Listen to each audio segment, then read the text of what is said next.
Hello and welcome to this part 2 speaking video on the topic of describe a time you arrived early for an appointment.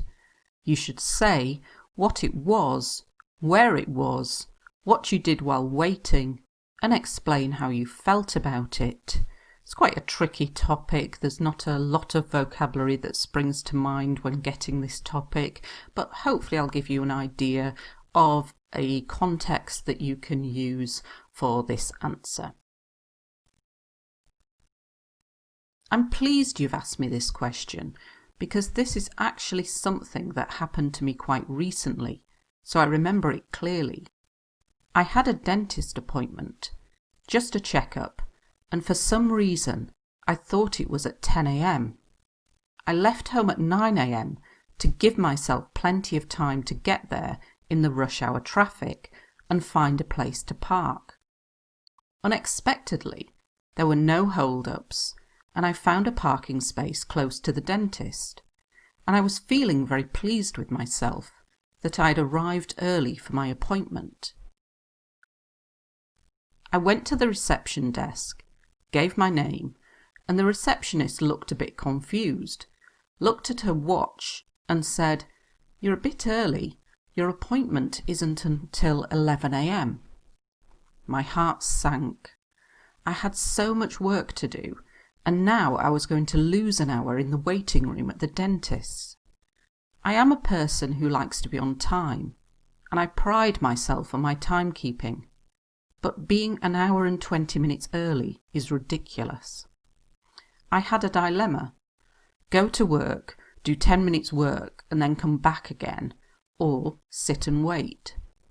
I decided on the latter because I couldn't face my colleagues laughing at my stupidity. In the waiting room there was coffee and a good Wi-Fi connection, so I made myself a coffee and logged into my work email account.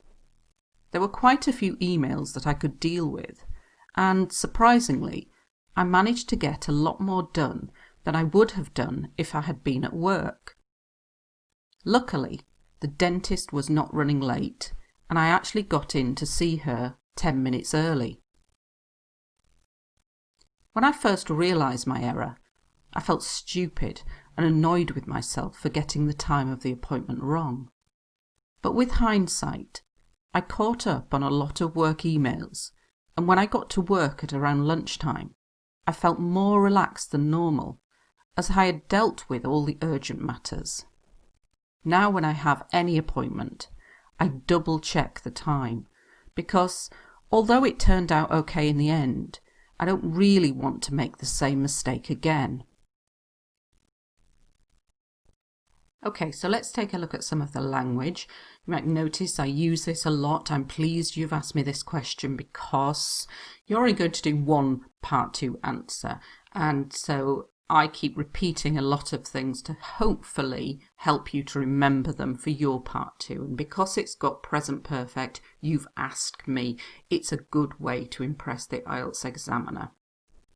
Quite recently, you can say it happened recently, or it happened to me quite recently. I remember it clearly is another way of saying I remember it well. A checkup is when you go to the dentist and they just look at your teeth to check that they are all okay. You're not actually having any treatment done at that appointment. Plenty of time, lots of time.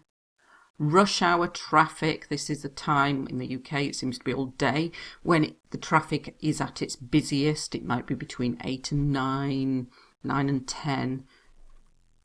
Unexpectedly, so I had expected that there was going to be a problem, but unexpectedly, another way of saying surprisingly, but I've said surprisingly later, so I'm trying to expand my range of vocabulary.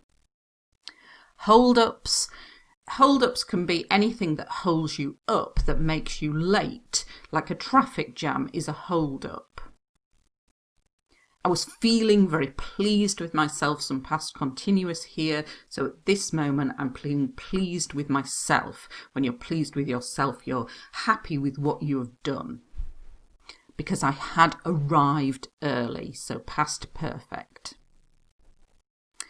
When you go to any place where you have an appointment, you give your name. So I gave my name. The receptionist looked confused because I was early, so she's like a bit puzzled, a bit confused. Very useful little expression, quite informal, not to be used in IELTS writing, but very good for IELTS speaking whenever you have a feeling of like, oh no. So something bad. It's like your heart sinking in your body. So my heart sank, and it's when your shoulders drop and you're like, oh no, because I realised I was over an hour early. When you lose an hour, it's when something happens and an hour that you plan to do something else is lost. So I was going to lose an hour because I was just sitting in the waiting room. Of course, this topic is about time. So remember, we say to be on time. I like to be on time. I pride myself on my timekeeping. If you pride yourself on something, it means you're very pleased with how you do something and it's something you're proud of. So I pride myself on my timekeeping, and it means I'm always on time and I'm very proud of that fact. Being an hour and 20 minutes early is ridiculous, stupid. A dilemma, useful little noun.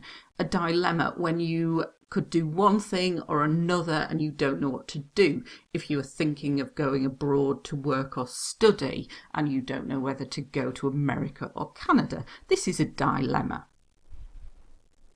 I decided on the latter, so to sit and wait.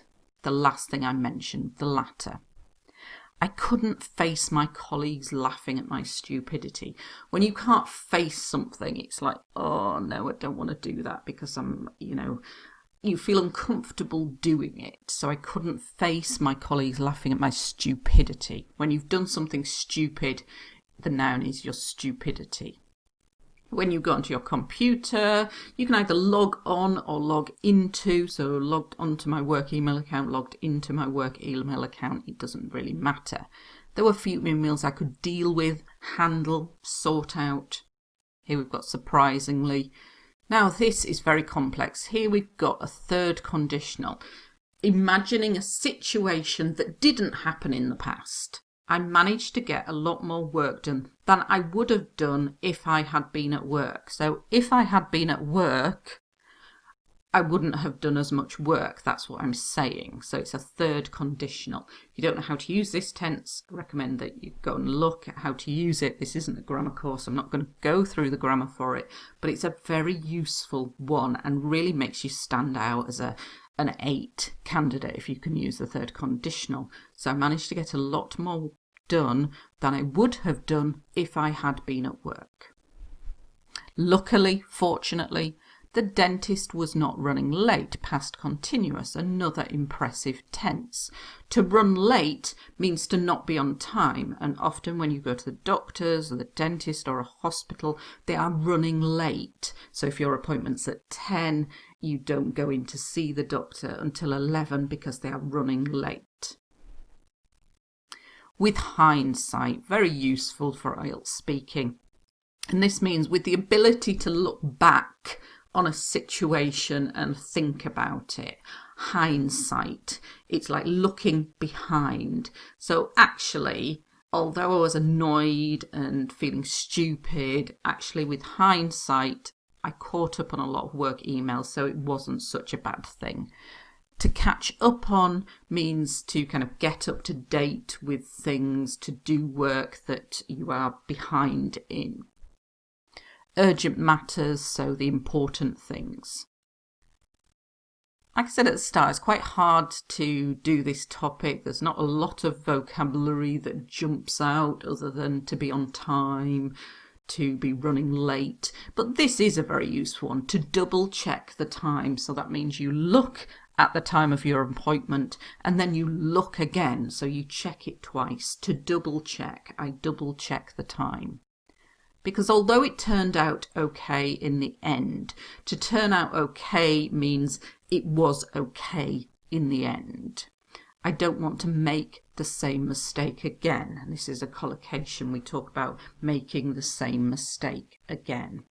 So yes, a tricky topic because there's not a lot of vocabulary that you can use, but hopefully I've given you a situation such as a doctor or a dentist where you can easily talk about it and try to use things like with hindsight, I caught up on, the dentist was running late or was not running late, turned out okay in the end, hold-ups, double check the time, I don't want to make the same mistake again. So there is some quite useful vocabulary in this video. Hope you found it useful. Thanks for watching.